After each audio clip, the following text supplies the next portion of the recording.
Nithyananda, and welcome to my series on education. My name is Nithya Mahavidya Ananda, and I am talking to you from the Nithyananda Peetam, Bengaluru, Adina. There's going to be a lot of music behind me because again we're getting ready for the discourse with Swamiji Paramahamsa Nithyananda. And this video is going to be about some of the truths he shared yesterday. Basically, he said, the physics that we learn, the chemistry that we know of, the biology that we think we are composed of is so limited. It's only based on our perception. It's actually all three put together that make the reality happen. The physics is the happening. The chemistry is the chemical reaction, the ups and downs, which is making this happening. And the biology is a resource, the actually energy source, which replenishes itself and makes the happening happen. So the bridge between biology and the happening, which is the physics, is the chemistry. Amazing, isn't it? Because all I learned was biology is my body, chemistry is some reaction, and physics is something that will define to me how cars move. There was actually never ever a relationship that I was told about, that there is something between physics and biology. So before I continue on to this video, I think it is time I also share with you my credentials so that you understand that I'm not just speaking out of being naive. I do know what I'm talking about. I've read both sides, and it is a blessing to be part of the Avatars family and learn the truths every day. My former name, my legal name, Anshunaran, is what I'm known for. It's a person who had a training in electrical and electronics engineering. I went on for a master's and a PhD in aerospace engineering. I have a postdoctorate. I have a book on the topic of airplane and spacecraft and what energies it's composed of, what energies make them safe, what energies make them unstable.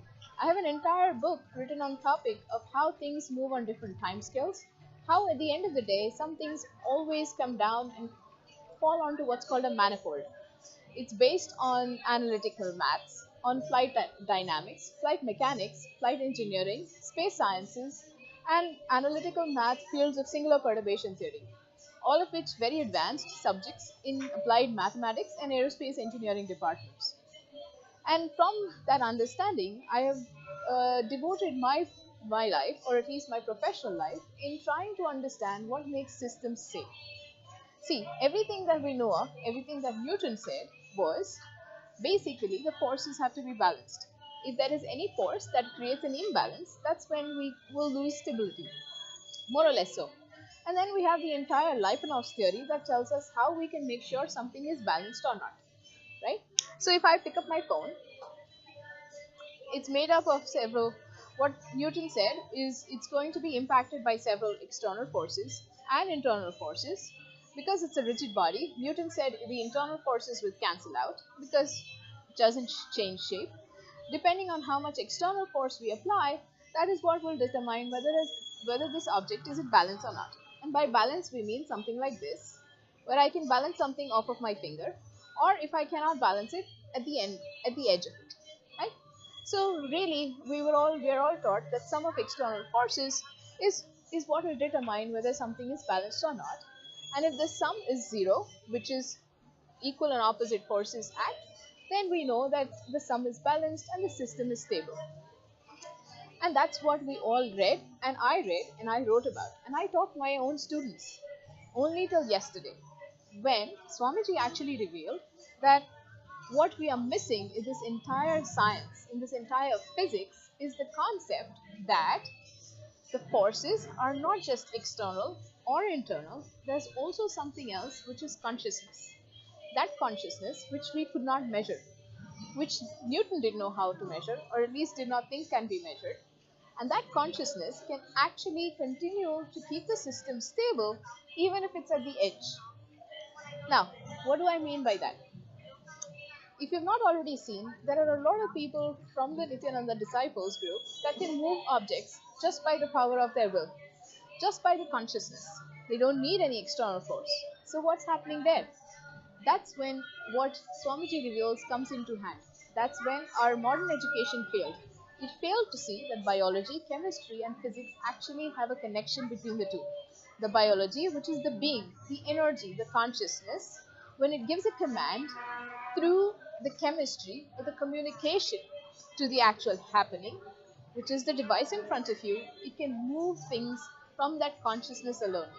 I can move this device just by the power of my will without even applying an external force to it. I don't have to touch it, I don't have to push it, I don't have to do anything to it, but it will move on its own. That is the power of consciousness. So the modern education really fails to actually measure what is not perceived, which is why Swamiji very beautifully calls modern education as physics of the perceivable. It's only that limited. If you can't see it with your two eyes, then there is nothing spoken about it. And that's where Newton failed, and the entire theory of relativity fails actually. Because it says E is mc square, and it is again based on what can be measured with these two physical eyes and what can be measured by these five senses, completely missing the idea of consciousness. And when you add consciousness, you get what Bharadwaj did, what Agastya did. Completely devices that don't need an external charging source. Agastya made a battery that can remain charged forever. Bharadwaj made an aircraft that will remain charged without having a fuel or an energy source to run it. Just imagine, reviving all of that science can make space travel so much more efficient. Why? It can actually open space travel because you know what?